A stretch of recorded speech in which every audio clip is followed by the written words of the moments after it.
Fala pessoal, voltando aqui e a gente vai comentar então a forma que nós fazemos essa caracterização, né? E para isso a gente vai falar do experimento de Reynolds. Tá? Interessante, tá? Que na prática, na atividade engajadora, que no caso é um fórum interativo, eu disponibilizei para vocês um vídeo no qual é realizado o experimento de Reynolds, tá? Daí vocês conseguem perceber, olhar isso, né, em ação.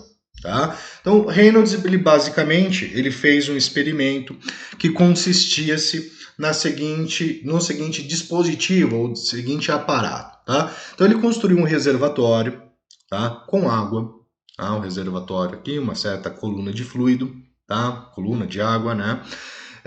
Uma tubulação, um registro no final dessa tubulação para regulagem da velocidade do escoamento e regulagem da vazão. Tá? Um tubo de acrílico, né? No caso ele usou um tubo de vidro para que a gente consiga ver o escoamento, tá? E um tubo de corante aqui também com um registro sendo inserido bem no meio desse conduto. Tá? Então você tem aqui todo esse aparato. Qual é a ideia que Reynolds estabeleceu? Tá? Ele estabeleceu que ao liberar o fluxo e liberar o corante, né, esse corante ele iria passar junto com o fluido, né, no caso a água. A água, né, o fluxo iria levar esse corante. Tá? E ele conseguiria observar a linha de corrente, tá, desse fluxo, né, desse corante, ou seja, esse filete de corante. Tá? E ele ia fazendo a regulagem da velocidade para verificar o que estaria acontecendo com esse filete. Tá? Então, o experimento de Reynolds ele consiste, tá, nessa realização. Então, um reservatório, corante, um tubo transparente, no vidro ou acrílico, tá, e um registro para fazer controle da vazão. Tá? E claro, também tem que esperar um pouco a estabilização do sistema. Tá? Então, nesse experimento, né, o Reynolds ele conseguiu perceber que quando ele abria esse registro pouco, né, então você tinha uma pequena vazão e uma pequena velocidade, o filete, tá, de corante ele apresentava uma linha praticamente reta, tá, sem quase nenhuma oscilação ou pequenas oscilações. Tá? E isso seria então o escoamento laminar. Né? Em algum momento, né, na prática real, né, você tem pequenas oscilações, mas não assim grotescas. Tá? Então apresentaria um filamento, né, um filetinho bem característico, centrado no meio, às vezes com uma certa queda, né, ele faz uma curvatura um pouquinho para baixo quando você pega uma dimensão muito grande de tubulação. Isso é característico por uma perda de pressão, tá? E perda de carga de pressão ao longo da tubulação, que é falada de perda de carga distribuída, mas a gente vai falar um pouquinho mais para frente. Mas ocorre essa perda, né? Ele vai caindo um pouquinho, mas ele sempre vai seguir essa ideia, essa linearidade, tá? Quando ele abriu um pouquinho mais, né, pensando que isso bem devagar, tá, gente? Não é algo que o cara vai lá, abre tudo, né? Ele abrindo bem devagar esse fluido, ele percebeu que em um certo momento o fluido ele vinha com uma certa linearidade e ele começava a apresentar algumas oscilações maiores no final. Tá? Isso é chamado escoamento transiente. O que seria esse escoamento transiente?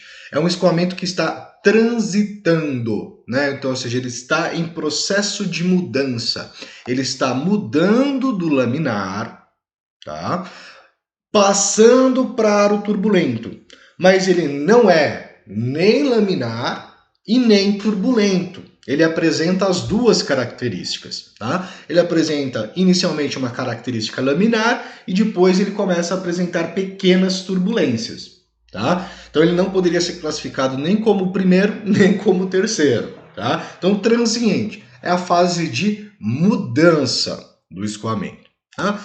E depois ele abriu bastante a vazão desse fluido, né? E ele percebeu grandes oscilações e no final o fluido, o corante, ele praticamente desaparecia.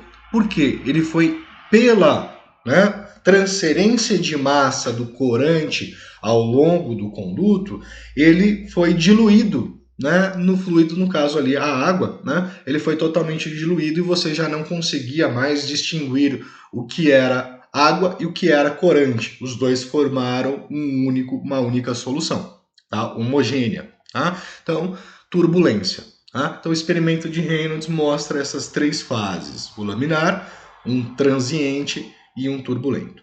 Certo? Reynolds, claro que não ficou somente nisso. Certo? Ele conseguiu definir, né, uma forma de a gente calcular, né, ou determinar esse tipo de escoamento sem que toda vez a gente precisa fazer esse experimento. Tá? Então, essa questão dessa caracterização vai depender então do chamado número de Reynolds. Né? Então, o número de Reynolds é um valor que ele conseguiu estabelecer para a caracterização do tipo de escoamento. Tá? Então, o número de Reynolds ou coeficiente de Reynolds, ele é representado por RE, tá? R, Reynolds, né? E ele é um valor adimensional. O que é esse quer dizer valor adimensional, tá, gente? É um valor que não tem unidade, então ele é um número puro, tá? Então ele é um númerozinho, vai dar assim, 100, 200, 100 mil, tá? Vai dar um único valor, tá? E é conveniente, um conveniente parâmetro para prever se em uma condição de escoamento ele será laminar, turbulento ou até mesmo transiente. Tá? Esse número de Reynolds ele pode ser considerado, tá, gente? Na verdade, ele é considerado como a razão ou a comparação entre as forças de inércia e as forças viscosas. O que é a força de inércia? É a força que caracteriza o movimento, né? Lembrando, movimento uniforme, você tem inércia do corpo, em repouso você também tem inércia. E as forças viscosas que atuam ali no fluido, a própria viscosidade do fluido aplicando aquela força de resistência. Tá? Então ele percebeu o seguinte, se as forças viscosas, né, forem dominantes, ou seja, forem maiores que as forças de inércia, né, elas serão capazes de manter as partículas do fluido alinhadas, gerando um fluxo laminar. Ou seja, se a viscosidade do fluido for suficientemente grande, né, para compensar as forças inerciais, ele vai gerar um fluxo laminar. Tá? Então, fluxo lento e um número de Reynolds baixo. Tá? Caso as forças de inércia sejam dominantes, ou seja, você tem uma força de inércia muito maior que as forças viscosas, você vai ter um fluxo mais rápido, tá? E automaticamente um número de Reynolds maior. E o escoamento será turbulento, tá? Então, você tem essa comparação entre os dois.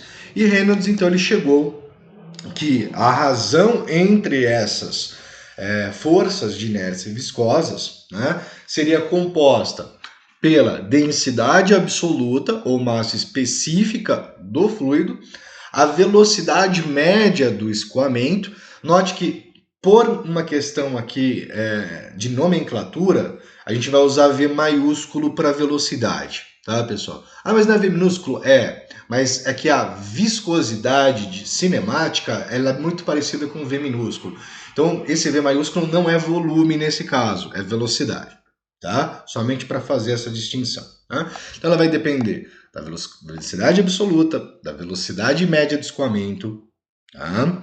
Da viscosidade dinâmica, que vai fazer essa ação de amortecimento, de resistência, a viscosidade cinemática, também, né, relacionada, o diâmetro hidráulico do conduto de transporte, então o diâmetro do tubo também influencia. Tá? Então, se o tubo é maior, se o tubo é menor. Tá? E, claro, este último dependendo do formato do conduto. Tá? Assim, o número de Reynolds ele é dado por a seguinte expressão. Né? O número de Reynolds ele é massa específica vezes a velocidade do escoamento vezes o diâmetro hidráulico. Tá? O que seria essa característica aqui? Seriam as forças inerciais, as forças de inércia. Tá? Então, quem constitui as forças de inércia? A massa específica, a velocidade e o diâmetro. Quanto maior a massa específica, maior a força inercial. Quanto maior a velocidade, maior a força inicial. E quanto maior o diâmetro, maior a força inercial. Tá? Dividido por quem? Pela viscosidade dinâmica do fluido. né, que se representa então as forças viscosas, as forças de resistência. Né? Quanto maior a resistência, né, maior a viscosidade do fluido, menor o número de Reynolds. Eles são inversamente proporcionais, porque quando esse número aumenta, a divisão, né, diminui o resultado da divisão. Né? Então, quanto maior a parte de cima, maior o número de Reynolds. Quanto maior a parte de baixo, menor o número de Reynolds.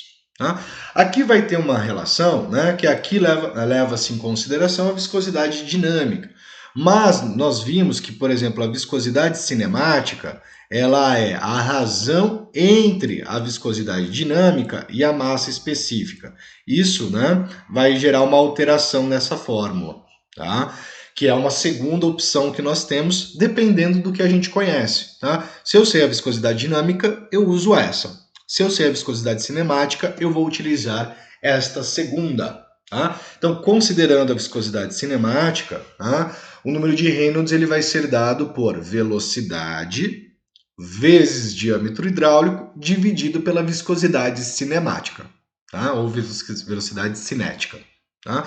E isso vem dessa relação. Né? Só para apontar, note que aqui você tem massa específica sobre viscosidade dinâmica.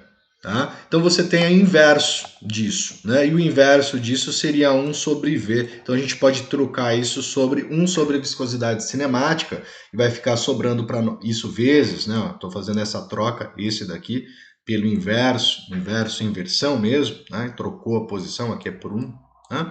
Vezes VDH, né? Diâmetro hidráulico. Tá? Daí você acaba gerando essa expressão. Tá? E Reynolds foi um pouquinho mais longe, né? No que eu digo que ele foi um pouquinho mais longe? Reynolds ele verificou, né, o número dele para escoamento em tubos. Quando eu falo tubos, são circulares, tá? Então esses números são representantes para tubos. Tá? Se você mudar para outro tipo de conduto, né, conduto de transporte, esses números também mudam. Então ele usou aqui para tubos forçados, tá? Ou condutos forçados. Tá? Então ele obteve os seguintes valores. Tá? Se o número de Reynolds calculado ele for menor ou igual a 2000, tá? O escoamento é laminar. Então ele fez isso experimentalmente. Se o número de Reynolds for entre 2000 e 2400, né? Então não entre os valores dos extremos, tá? O escoamento é transiente, ele está em processo de transição entre o laminar e o turbulento. E se o número de Reynolds for maior ou igual a 2.400, o escoamento ele passa então a ser turbulento. Né? Então a gente pode caracterizar o escoamento através do número de Reynolds. Perfeito? Menor ou igual a 2.000 ou até 2.000, laminar. Entre 2.000 e 2.400, transiente.